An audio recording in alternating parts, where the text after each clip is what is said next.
Hello दोस्तों। एक सामान्य इंसान जो कि योगा के बारे में ज़्यादा नहीं जानता, उससे अगर पूछा जाए कि योग क्या होता है तो वो आसनों यानी कि योगा पोस्चर्स के बारे में बताता है। लेकिन अगर थोड़ा और पूछ लिया जाए तो वो ये कहते हैं कि प्राणायाम का एक शब्द है जो कि ले लेते हैं, जैसे कि प्राणायाम के काफ़ी बेनिफिट होते हैं, प्राणायाम रोज़ करना चाहिए, जैसे कि कपालभाति, अनुलोम विलोम प्राणायाम अक्सर कर लेना चाहिए।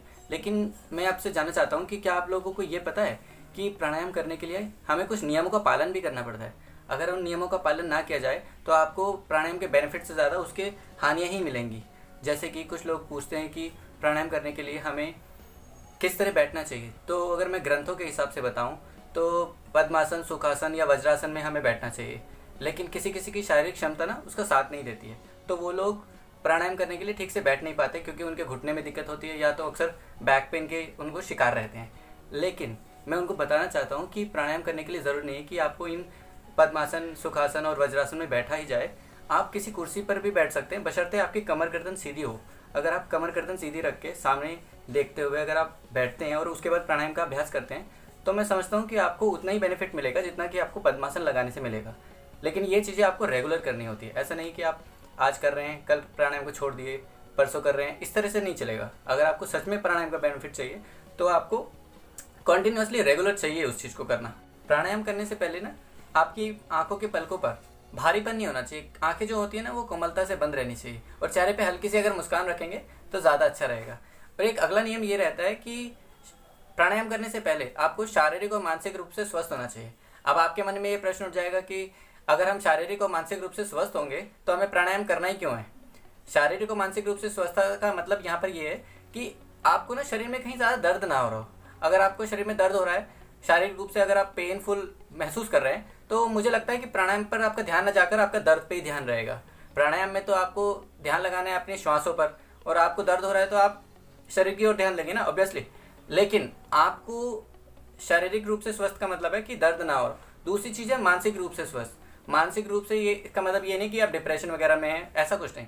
मानसिक रूप से ये है कि आप प्राणायाम करने जा रहे हैं तो आपको ना एक विश्वास होना चाहिए प्राणायाम के ऊपर। जो भी आप प्राणायाम कर रहे हैं, जिस भी बीमारी को ठीक करने के लिए, तो आपको एक विश्वास होना चाहिए कि मैं इस बीमारी को ठीक करने के लिए इस प्राणायाम को कर रहा हूँ और मुझे इस पर विश्वास है कि इससे ये ठीक होगा। इस तरीके से मैं आपको बता रहा हूँ कि आपको शारीरिक और मानसिक रूप से स्वस्थ रहना है। प्राणायाम करते समय स्वच्छता का पालन बहुत ज़रूरी है। मतलब आसपास गंदगी ना हो, मौसम साफ हो, तभी आपको प्राणायाम करना चाहिए। और प्राणायाम करने से पहले ना आपके जो कपड़े होते हैं वो आपके ऐसे होने चाहिए कि ना ज़्यादा टाइट हो ना ज़्यादा ढीले हो। मतलब मौसम के हिसाब से अगर आप कपड़े पहनेंगे तो ज़्यादा अच्छा रहेगा। ऐसा ना हो कि ठंड के मौसम में भी आप बनियान में बाहर निकल गए प्राणायाम करने के लिए, तो आपको ठंड ज़्यादा लग जाएगी और बीमारियाँ ज़्यादा लगेंगी, ना कि आपको प्राणायाम का बेनिफिट मिलेगा। अपने ऊपर कोई ज़्यादा एक्सपेरिमेंट ना करें तो ज़्यादा अच्छा रहता है। दूसरी चीज़ ये है कि प्राणायाम करने से पहले आपको पेट कितना खाली होना चाहिए, कितना भरा, मतलब कि खाना खाने के कितनी देर बाद प्राणायाम आपको करना चाहिए, ये बात बहुत ज़रूरी है।